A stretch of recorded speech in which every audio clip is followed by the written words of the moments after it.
They threw her in the dirt like trash, boots crunching against the gravel as though her ribs were nothing more than sacks of rations tossed aside. Her palms burned against the rocks, grit filling the shallow cuts already carved into her skin. The laughter rang behind her, crude and unbothered, a chorus of mocking voices that trolled across the dusty field where recruits were supposed to become soldiers. But she wasn't supposed to be here. Not according to them. "You don't belong here," one of the men jeered, spitting at the ground near her. His shadow stretched long in the morning sun, cutting across her bent figure like a blade. Another voice, rough and carrying the sharp edge of authority, rose above the rest. "Sergeant Callen, the one who made it his personal mission to break her spirit. Get up, girl," he barked. "Or is the dirt more fitting for you?" Her shoulders shook once, not from fear, but from the restraint it took to hold still. She had been silent through most of the harassment, absorbing it like stone walls absorb the sauna until they become too hot to touch. She pushed herself up,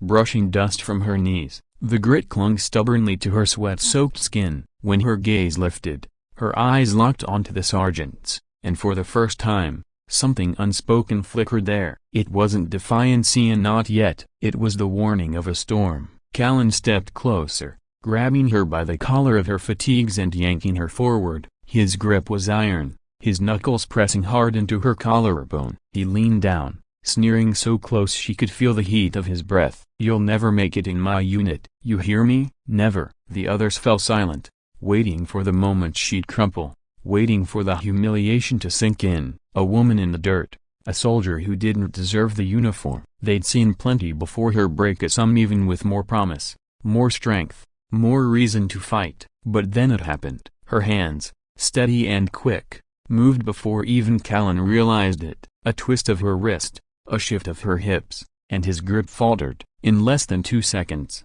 she had turned her body, snatched her arm free, and twisted his in a hold that sent him to one knee. His face contorted with shock as pain jolted through his shoulder, and the silence around them grew thick, stunned, absolute. No one laughed, no one breathed. She released him before he could bark another order, and he stumbled back, glaring at her with a mixture of fury and disbelief. The men who had tossed her like trash into the dirt now stared at her as though she were something they couldn't understand. Her voice came low, steady, carrying through the stillness. "I don't need your permission to belong." The words sliced deeper than her hold had. Callen straightened, his pride wounded, his eyes darting around at the witnesses who had seen him overpowered by the recruit he'd sworn to crush. His jaw flexed, but he said nothing, and for the first time since her arrival, she felt the weight of the field shift. It wasn't Victoria, not yet, but it was the beginning. They had underestimated her.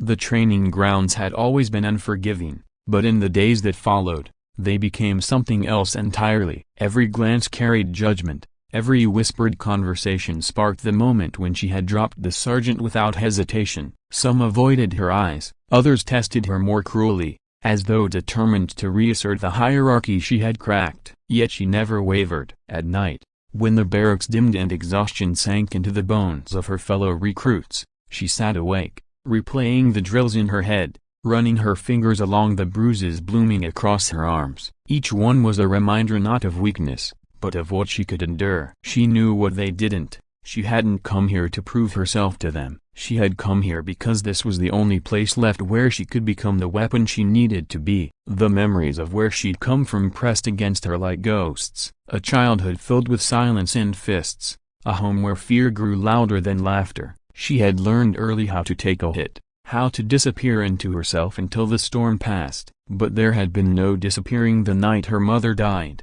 her body broken in the same cycle she had warned her daughter about. That night had carved the girl into steel. By the time she was old enough, the only path that felt true was the military. Not for medals, not for honor, but for survival. She knew discipline, she knew pain, she knew how to endure, and now, she would learn how to fight back.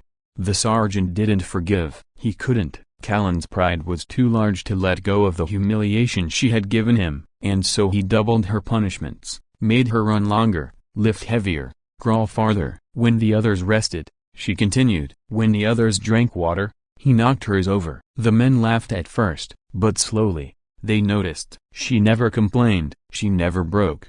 Her legs bled raw from crawling through barbed terrain. Her arms shook as she carried twice her weight across uneven ground. Yet every time she finished. And soon, the laughter faltered. One night, during a grueling field exercise, the unit became trapped in a mock ambush. Smoke grenades filled the air, shouts echoed in the chaos, and bodies moved like shadows. She crawled through the haze, heart hammering, and found 2 recruits pinned under simulated fire. They were frozen, panicked, unable to move. Without thinking, she dragged them both behind cover, bullets from the exercise rounds pinging against the metal nearby. Her muscles screamed, but she didn't stop until they were safe. The sergeant's eyes met hers across the field, and for a split second, he looked at her not with disdain, but with recognition. The field whispered of her after that, not loud, not yet, but the story grew. The girl who had snapped Callen's hold, the girl who didn't quit, the girl who pulled men twice her size from the fire.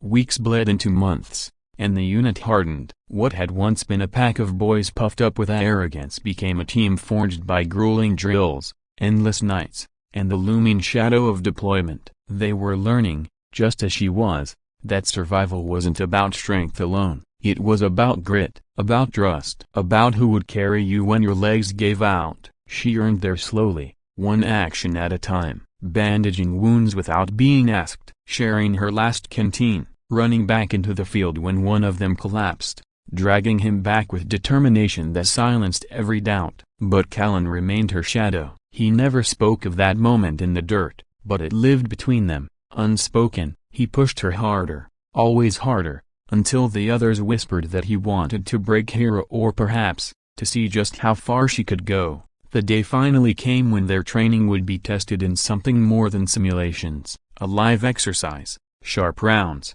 real consequences. The unit moved through the woods, sweat dripping down their backs, hearts pounding with the awareness that one mistake could cost dearly. They moved as Onia until a hidden obstacle tore the formation apart. An explosive charge detonated near the ridge, smoke splitting their line. Chaos followed. Callen's voice roared over the comms, demanding order, but panic took hold of some. Men scrambled in different directions, disoriented. And then she saw Ida, the sergeant, caught in a snare of wire near the blast site, pinned down by the collapsing earth. He was trapped, his weapon useless, his leg bleeding. The unit hesitated, frozen. No one moved. For a heartbeat, time stood still. The sergeant, who had thrown her in the dirt, who had tried to grind her into nothing, who had told her she would never belong. And she ran to him. Bullets cracked overhead, but she didn't falter. She dropped to her knees beside him, ripping at the wire, cutting her hands raw as she pried him free. His eyes widened, not with pain, but with disbelief. "You should have left me," he growled, voice hoarse. She met his gaze, steady and unshaken. "I don't leave my own behind." The words cut through the chaos, sharper than any order he had ever given. She hauled him onto her shoulder, her frame trembling under the weight, but she carried him out, step after agonizing step. She carried the man who had tried to break her. And when they emerged from the smoke, the rest of the unit stared not at him, but at her. From that day forward, no one called her unfit, no one doubted her place. Callen never spoke of gratitude. He wasn't a man built for thanks, but something changed in the way he looked at her. Not softness, not kindness, but something deeper, a recognition carved from the battlefield itself. She had been thrown in the dirt like trash. She had been spat on, broken down, doubted, and mocked. But she had snapped his hold in seconds. And in doing so, she had snapped something larger: the chains of their judgment, the limits they tried to put on her, the walls that told her she didn't belong. In the silence of the barracks that night, as the others slept, she sat alone, staring at her scarred hands. She thought of her mother, of the fists and the silence, of the girl who had once hidden in the dark. And for the first time, she allowed herself to breathe. Not because she had proven them wrong, but because she had proven herself right. She belonged, always had, always would.